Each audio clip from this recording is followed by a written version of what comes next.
Thank you. I wonder if you could perhaps start by explaining how this is going to work, according to Instagram. According to Instagram, there will be two systems. One system will respond to comments as the user is typing, relying on artificial intelligence, and that the system will send the user a warning asking the user, do you really want to post this particular message? And the other system will be used to hide certain messages that are being sent and are suspected being bullying or offensive messages. I mean, to take those one by one, the first one seems to rely, well, it's a bit like, having someone nagging, saying, are you sure you want to post that? I mean, is that really the kind of approach that's going to stop bullying? This type of approach was first used in order to warn internet users when they search for explicit sexual material and material that to do with children, exploitation of children. And what search engine decided to do about 4 or 5 years ago was to post a warning as the user was typing the search. It seems to have worked because it is reported that between 60 to 65% of users who did type those search phrases decided eventually not to go ahead and complete the search. Ah, that's interesting. So there is some evidence, some data to suggest that this kind of approach could be... Yeah. Oh yes, there is clearly data that suggests that this type of approach does work. It asks people to just stop for a minute, have a think about it, make them acknowledge the potential risks of what they are about to post, and there is evidence that it works. But it's only going to be as good as the artificial intelligence that backs it, that does it, essentially. And language is a difficult thing, isn't it?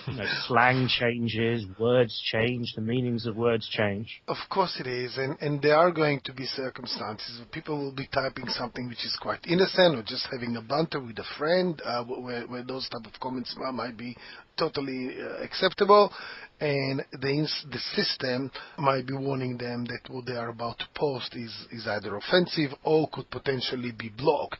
And this is where the problem lies, because there will be some people who might be thinking, do I really want to use the system that perhaps govern my way of expressing myself, that in fact even predict what I'm about to say? That could scare people off. I think Instagram was founded on the basis of freedom and hardly any rules, and people can post whatever they want, and suddenly it is just about to predict what one is about to say, which is quite...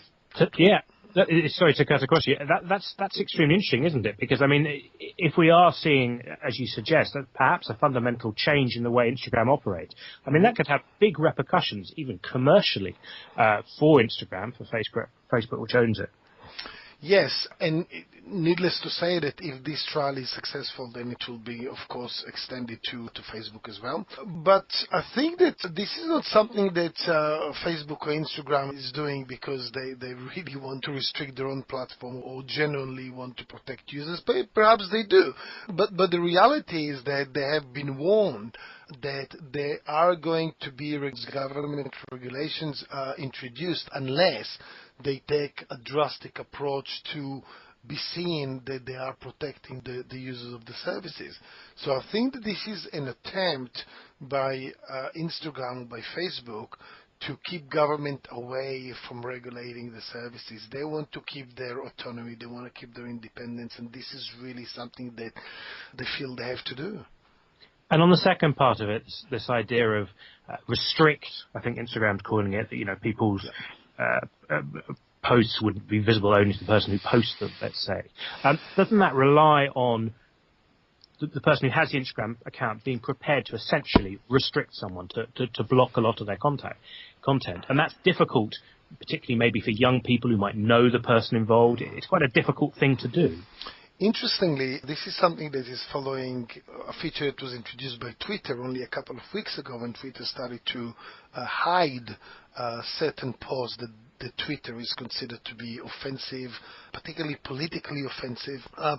So we might be seeing a trend now. There might be something that is happening, and it could be happening very, very fast. And what I think social media companies are counting on is that their users will just get used to the new system. Okay, very interesting indeed. Thank you. Thanks so much for talking to us. You're welcome.